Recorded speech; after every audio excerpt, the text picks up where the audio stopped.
안녕하세요.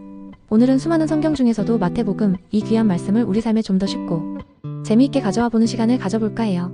성경이라고 하면 왠지 어렵고 딱딱하게만 느껴지셨던 분들도 계실 텐데요. 오늘은 그 마태복음을 정말 편안하게 친구랑 이야기하듯 풀어볼게요. 마태복음은 예수님의 삶과 가르침을 아주 생생하게 기록한 책이거든요. 마치 예수님께서 직접 우리에게 이야기를 들려주시는 것 같은 느낌을 받을 수 있을 거예요. 자, 그럼 마태복음 속으로 함께 떠나볼까요? 마태복음은요, 구약과 신약을 이어주는 중요한 다리 역할을 하는 책이라고 할 수 있어요. 구약에서 계속해서 예언했던 메시아, 바로 그 예수님이 드디어 오셨다는 소식을 알리는 거죠. 그래서 마태복음은 예수님의 족보로 시작해요. 아브라함부터 다윗을 거쳐 예수님께 이르기까지의 족보를 쭉 이야기하는데, 이게 그냥 이름 나열이 아니라 예수님은 정말 구약에서부터 약속되었던 그 메시아가 맞구나 하고 확인시켜주는 증거가 되는 거예요. 마치 위대한 왕족의 혈통을 소개하듯이요. 아브라함은 믿음의 조상으로 불리며 하나님의 약속을 받은 인물이고, 다윗은 이스라엘의 가장 위대한 왕으로 메시아의 조상이 될 것이라는 예언을 받았죠. 이 족보를 통해 마태는 예수님이 단순히 한 인물이 아니라 하나님의 오랜 계획과 약속 속에서 오신 분임을 강조하고 싶었던 거예요. 단순히 가계도를 나열하는 것을 넘어 구약의 역사가 어떻게 예수님 안에서 완성되는지를 보여주는 강력한 선언인 셈이죠. 그리고 예수님의 탄생 이야기가 나오는데요. 우리가 흔히 알고 있는 동방박사들의 경배, 베들레헴에서의 탄생 같은 장면들이 마태복음에 아주 아름답게 그려져 있어요.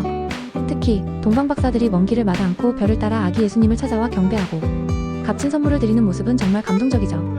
그들은 황금, 유향, 모략이라는 귀한 예물을 바치며 아기 예수님께 대한 깊은 존경과 경외심을 표현했어요.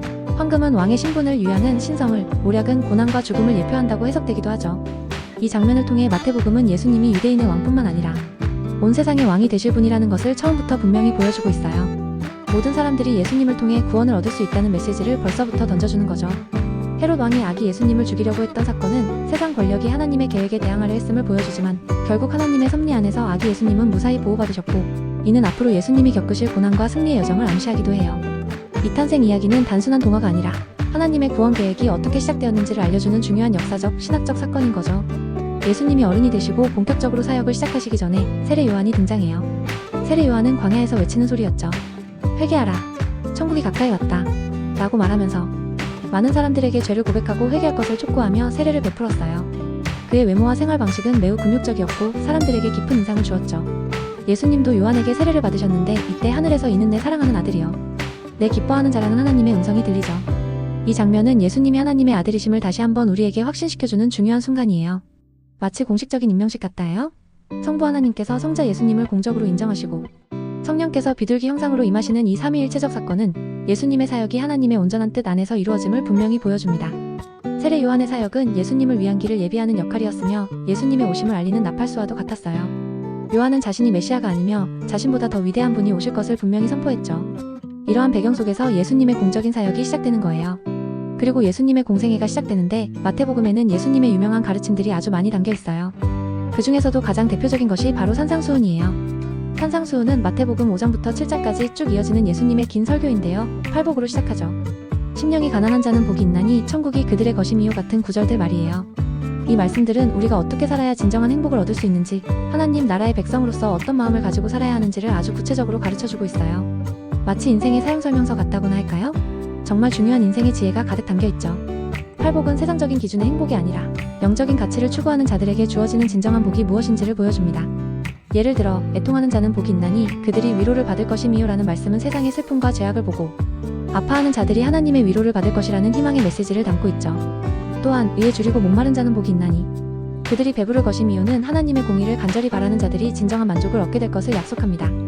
이처럼 팔복의 각 구절들은 우리가 어떤 태도로 살아야 하나님 나라의 시민으로서 합당한지를 명확히 제시해요. 산상수훈에는 또 이런 말씀들도 있어요. 내 이웃을 내 몸과 같이 사랑하라는 황금률, 그리고 원수를 사랑하라는 말씀까지요. 사실 이 부분은 정말 실천하기 어려운 부분일 수도 있어요. 인간적인 감정으로는 원수를 사랑하기는커녕 미워하기 쉽잖아요. 하지만 예수님은 우리가 생각하는 일반적인 사랑을 넘어서 진정한 사랑의 의미를 보여주신 거죠. 또 누가복음에도 비슷한 내용이 있지만 마태복음에서는 특히 율법의 정신을 어떻게 새롭게 해석하고 적용해야 하는지에 대한 가르침이 많아요.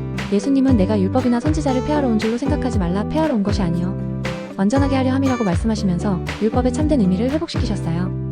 겉으로만 율법을 지키는 것이 아니라 마음 중심에서부터 하나님을 사랑하고 이웃을 사랑하는 것이 중요하다는 것을 강조하신 거죠.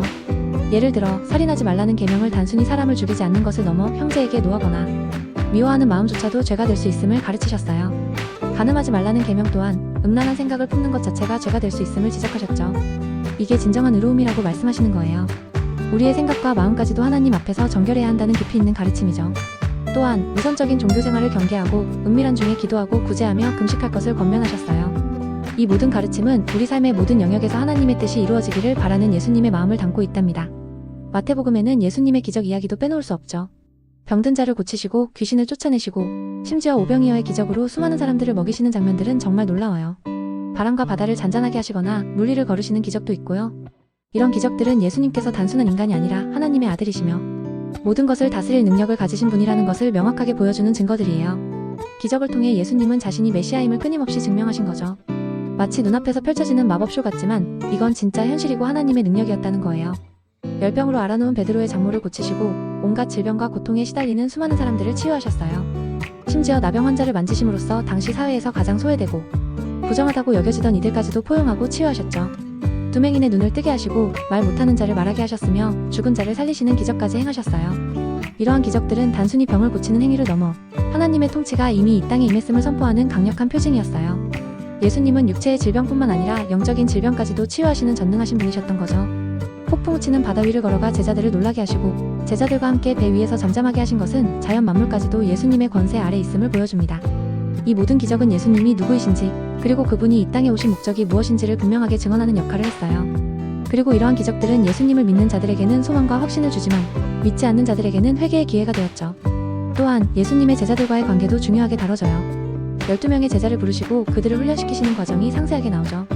베드로, 안드레, 야고보, 요한 같은 익숙한 이름들이 등장하고 그들이 예수님을 따라다니면서 어떤 성장통을 겪었는지도 엿볼 수 있어요. 예수님은 이들을 통해 복음을 온 세상에 전파하시려고 하셨던 거죠.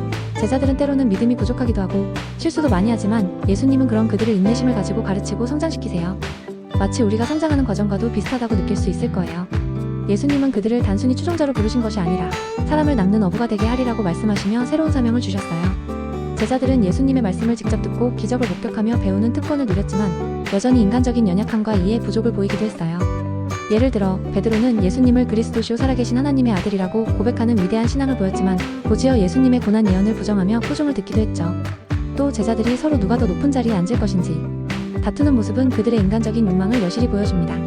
하지만 예수님은 이러한 제자들의 부족함에도 불구하고 그들을 포기하지 않으셨어요. 끊임없이 가르치고 책망하며 사랑으로 품어주셨죠.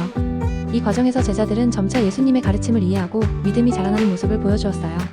예수님은 그들을 통해 하나님의 나라가 확장될 것을 계획하셨고 그 계획은 결국 이루어졌습니다. 제자들은 예수님의 부활과 승천 이후 성령의 권능을 힘입어 복음을 전하는 위대한 사도로 변화되었어요. 이들의 이야기는 우리에게도 희망을 줍니다. 우리도 부족하지만 예수님 안에서 변화되고 성장할 수 있다는 것을 말이죠. 마태복음의 후반부로 갈수록 예수님의 고난과 죽음 그리고 부활 이야기가 절정에 달해요. 예루살렘에 입성하실 때 수많은 사람들이 종려나무 가지를 흔들며 호산나 다윗의 자손이여 라고 외치며 환영하는 장면은 마치 개선장군을 맞이하는 것 같죠. 하지만 그 환영은 잠시뿐이었어요. 예수님은 제자들과 마지막 만찬을 나누시고 겟세마네 동산에서 간절히 기도하신 후 유다의 배신으로 붙잡히세요. 그리고 빌라도 총독 앞에서 재판을 받으시고 결국 십자가에 못 박히세요. 이 장면은 정말 마음 아프지만 인류의 죄를 대속하기 위한 예수님의 위대한 사랑과 희생을 보여주는 부분이에요. 예수님은 십자가 위에서 엘리 엘리 라마 사박다니 즉 나의 하나님 어찌하여 나를 버리셨나이까라고 외치시며 극한의 고통과 고독을 느끼셨지만 그 모든 것을 인류를 위한 사랑으로 감당하셨어요. 로마 군병들이 예수님을 조롱하고 채찍질하며 가시 면류관을 씌우는 잔혹한 모습들은 인간의 죄악이 얼마나 극심한지를 보여주지만 동시에 그 모든 고난을 묵묵히 받아들이신 예수님의 겸손과 순종을 드러냅니다. 그리고 십자가에 달리신 예수님 곁에는 끝까지 그를 따르던 여인들과 제자들이 있었죠. 이 죽음은 단순히 한 사람의 죽음이 아니라 온 인류의 죄를 대신 짊어진 대속의 죽음이었어요. 태양이 빛을 잃고 성전 휘장이 위에서 아래로 찢어진 것은 하나님의 진노와 동시에 새로운 언약의 시작을 알리는 상징적인 사건들이었습니다. 십자가에서 죽으신 예수님은 사흘 만에 다시 살아나세요. 바로 부활이죠. 이 부활은 기독교 신앙의 핵심이라고 할 수 있어요. 예수님이 죽음을 이기시고 다시 살아나셨다는 것은 예수님의 모든 가르침과 기적이 진실이며 예수님이 진정한 메시아이심을 증명하는 결정적인 사건이거든요. 제자들이 예수님의 부활을 직접 목격하고 이제는 두려움 없이 예수님의 복음을 전파하기 시작하는 모습에서 우리는 큰 희망을 얻을 수 있어요. 무덤을 지키던 병사들은 부활의 현장을 직접 목격했지만 두려움에 떨며 이 사실을 숨기려 했죠. 그러나 여인들이 예수님의 빈 무덤을 발견하고 부활하신 예수님을 만나는 순간은 기쁨과 경이로움으로 가득합니다. 그들은 예수님의 부활 소식을 제자들에게 전했고 처음에는 믿지 않던 제자들도 직접 부활하신 예수님을 만나 뵙고 나서야 확신을 가지게 됩니다. 예수님은 부활하신 후에도 제자들에게 여러 차례 나타나셔서 자신의 부활을 증명하시고 그들에게 사명을 다시 한번 일깨워주셨어요. 부활은 절망을 희망으로, 죽음을 생명으로 바꾸는 전능하신 하나님의 능력을 보여주는 궁극적인 증거입니다. 이 부활 사건으로 인해 예수님을 따르던 제자들은 다시금 용기를 얻었고 목숨을 걸고 복음을 전하는 사도로 변화될 수 있었어요. 부활이 없었다면 기독교 신앙은 존재할 수 없었을 거예요. 부활은 예수님이 사망 권세를 이기시고 우리에게 영원한 생명을 주셨음을 선포하는 가장 강력하고 희망찬 메시지인 거죠. 마태복음의 마지막은 예수님의 중요한 명령으로 끝을 맺어요. 바로 지상명령이라고 불리는 부분인데요. 부활하신 예수님께서 갈릴리의 한 산에서 제자들에게 나타나셔서 주신 말씀이에요. 그러므로 너희는 가서 모든 민족을 제자로 삼아 아버지와 아들과 성령의 이름으로 세례를 베풀고 내가 너희에게 분부한 모든 것을 가르쳐 지키게 하라 볼지어다 내가 세상 끝날까지 너희와 항상 함께 있으리라는 말씀이에요. 이 말씀은 예수님의 제자들뿐만 아니라 오늘날 우리에게도 주어진 사명이죠. 예수님의 사랑과 가르침을 세상에 전하고 모든 사람들이 하나님의 자녀가 되도록 돕는 것이 바로 우리의 역할이라는 거예요. 세상 끝날까지 우리와 함께 하시겠다는 예수님의 약속은 정말 큰 위로와 용기를 주죠. 이 지상명령은 단순히 가르치라는 지시를 넘어 삶의 모든 영역에서 예수님의 제자로서 살아가야 함을 의미합니다. 세례를 통해 하나님의 가족이 되게 하고 예수님의 가르침을 지켜 행하도록 돕는 것은 지속적인 제자 훈련의 과정이에요. 이는 복음이 특정 민족이나 지역에 국한되지 않고 온 세상 모든 민족에게 전파되어야 할 보편적인 진리임을 선포하는 것입니다. 그리고 이 모든 사역을 감당하는 과정 속에서 우리가 혼자가 아니라 예수님께서 세상 끝날까지 우리와 늘 함께 하시겠다는 약속은 이 사명이 결코 좌절되거나 실패하지 않을 것임을 확신시켜줍니다. 이 약속은 과거에도, 현재에도, 그리고 미래에도 영원히 유효한 약속이며 우리에게 끊임없는 용기와 힘을 부여하는 것이죠. 우리가 복음을 전하는 일에 두려워하거나 지쳐 넘어질 때에도 이 약속을 기억하며 다시 일어설 수 있는 원동력이 됩니다.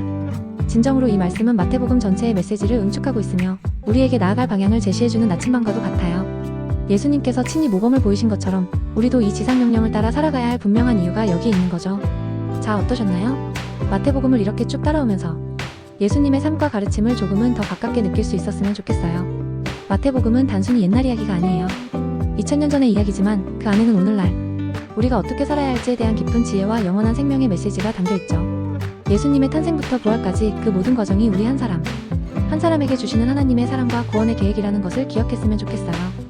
이 말씀을 통해 여러분의 삶에 진정한 평화와 기쁨이 가득하길 바랍니다.